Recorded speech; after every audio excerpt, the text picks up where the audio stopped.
this is by, what's her name? Marianne Williamson. This is Marianne Williamson.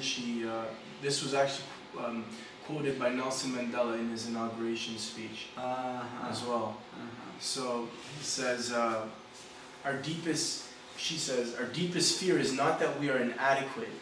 Our deepest fear is that we are powerful beyond measure.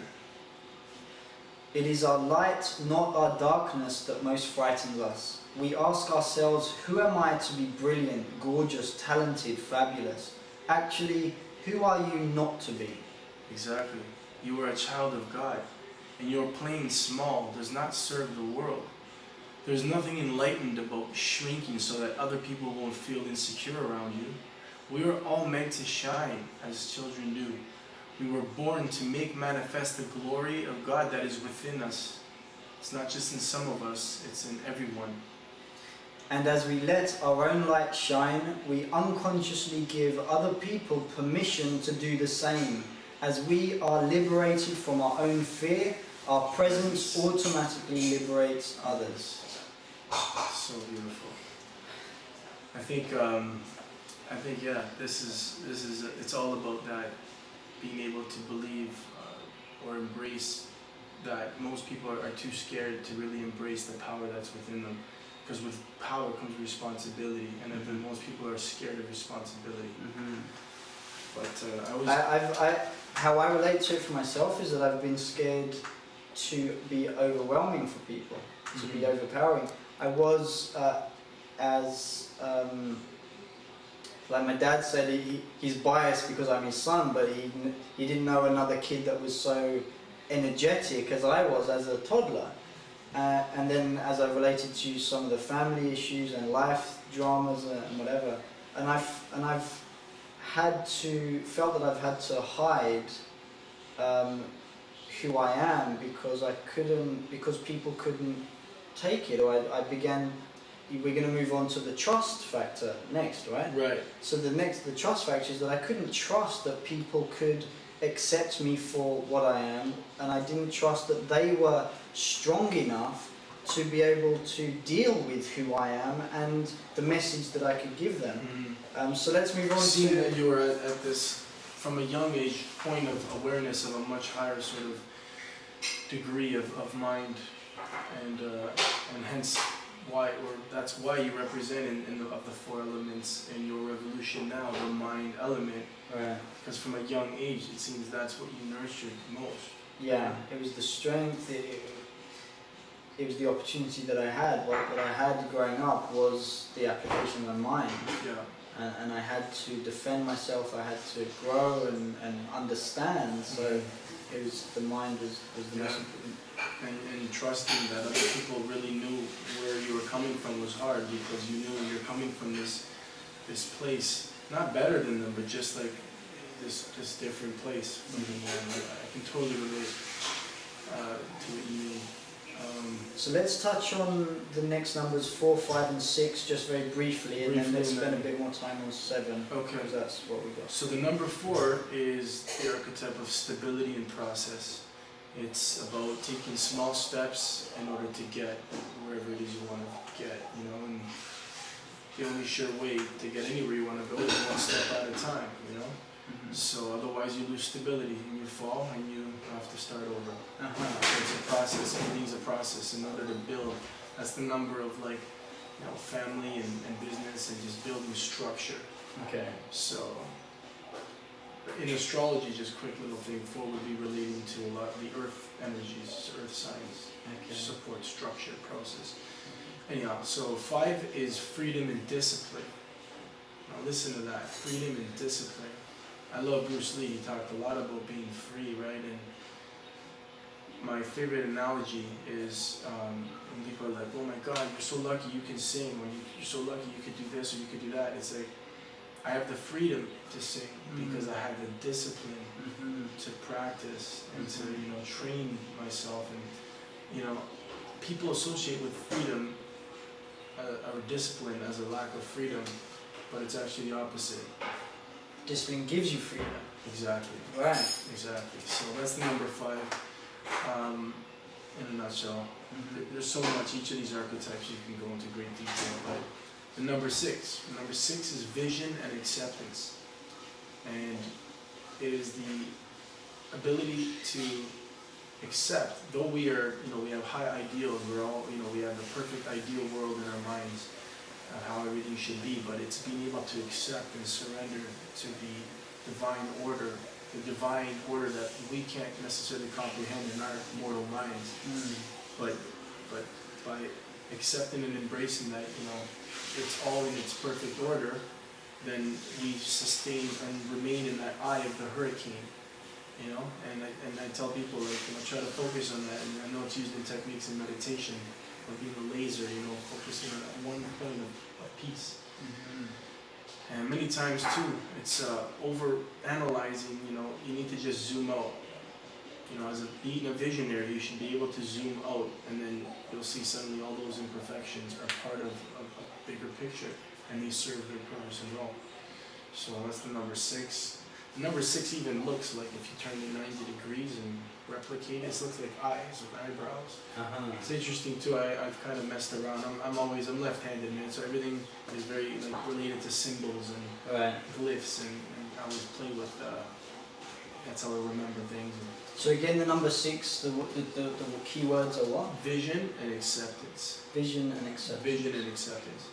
So that's the number 6, and then we come to number 7, which pertains to our path, and that's trust and openness. It's the number of trust, of just like higher consciousness, and trusting in allowing yourself to be guided from your inner self, and not overly knowing also the discernment of who to trust, trusting yourself more than. If you don't trust self, you can't trust anybody else. As if you don't love self, you can't love anybody else.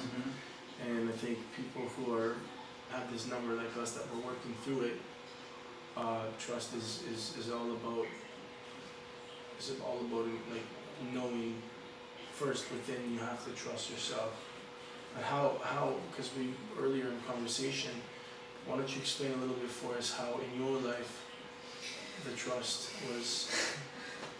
For the people that know me watching now, and we talk about me being open, I think a lot of people will agree that I have an issue with being open, and that 3 was what again? Expression. You can see how they work together. Yeah, they seem very similar, and people have said to me, even Marcus in the other room here, that I need to practice being more expressive. I did a 1-month method acting course in London to explore that kind of thing, just get some different input. Fantastic program, but for me, being open, being expressive, I don't know, there's so much involved with that. Maybe we can't relate it to the camera now, but in terms of openness, and in my life, I haven't felt from a young age that I had people that I could be open with. You didn't have that from a young age, you're saying? Yeah, from that safety net, you didn't feel that? No, at home there were dramas, and then as I became a teenager in high school, people used to talk about what they were interested in, and I ended up analysing its value and its content. I was on a different you're verbal path. too, on top of it, you're very analytical. Right. You can't help it, Right. you see and pay attention to such detail, to such a degree. I can see that, yeah. Right. So I was looking, I was always searching, looking, very curious from toddler. My dad said, always asking these questions. From when I could speak, is like, what is this? How does this work? And so I was interested and curious, and so analytical. And I look at the social dynamics at high school, and people would talk about football and drinking and going to the pub and watching TV and sports, the favourite football teams. And for me, it just felt empty and meaningless to a very large extent. Yeah. So I couldn't be open That's funny. From that early teenage age, because I didn't have a group of friends that really resonated with my interests. Interests, yes. I asked my dad, how can I learn better at school? When I started high school in the UK, it's 11 years old, and he gave me a book called Use Your Head by Tony Buzan, which is the guy, the godfather of mind mapping.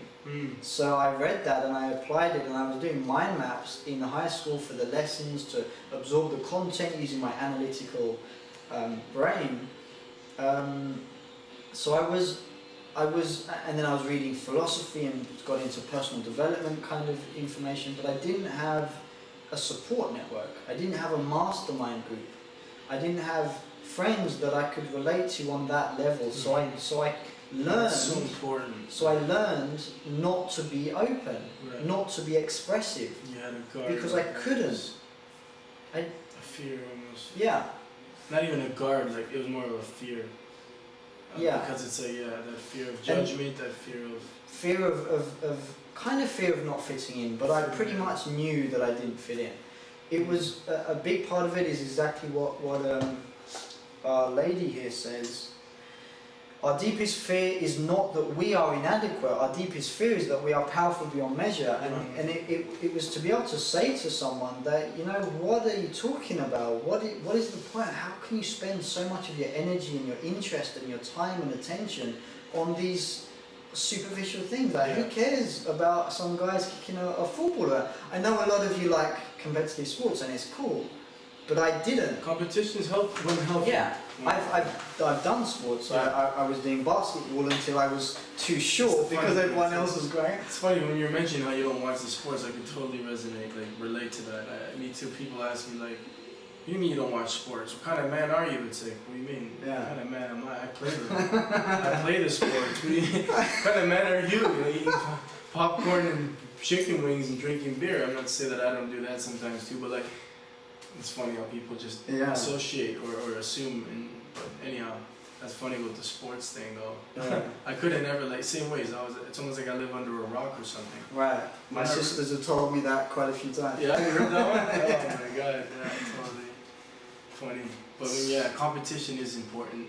But the reason why I think we compete, and this is a part of our pact, is 3 + 7 = 10. And 10 is number 1, creativity and confidence, like we were saying. And the 0, which is inner gifts, it's intuition, it's just a super sensitive access to inner guidance and to source. Mm. But it also represents ego, 1, the individuality. In the glyph of the sun, the circle with the dot in it, it represents the number 1 is that ego, which we all need to identify ourselves with, and that's why we create. We don't need to compete in that unhealthy way. We just need to embrace that we're unique and therefore create, collaborate, elevate, you know what I mean? And this is a beautiful thing. But that's where I also like to say, competition, there's no need for competition, just recognition. But you need to compete, you need to get out there, and you need to see where you're at and at what level to get recognized, you know what I mean? And we all deserve to be recognized. It's just, it has to come from within. You need to recognize first yourself as a human being, genetically, not like any other human being in the entire planet. You are so unique. As soon as you embrace that and really take that in, you're so empowered with that creative ability to now express, conquer that 3, and just trust from within. I find as an artist, as a recording artist, to just express and also trust where that next rhyme is going to come from. Because in my case, I kind of have that Eminem sort of Eminemitis. I don't know, I'm making it up right now. But it's just the flow and the rhyme is so tight, you know what I mean? And so anyhow, sometimes I'm freestyling, when I'm just trying to express and let it out, if I doubt, or if I don't trust that the next word and emotion is going to be there, if I just keep that momentum, then I get bogged up. I lose momentum, and I retreat into that But it's all about trusting yourself and expressing and conquering that doubt, and therefore leading by example. by shining your light so bright that others are now like inspired to shine too, to shine with you, Right. like you, but in their own unique way. Right. Just shine.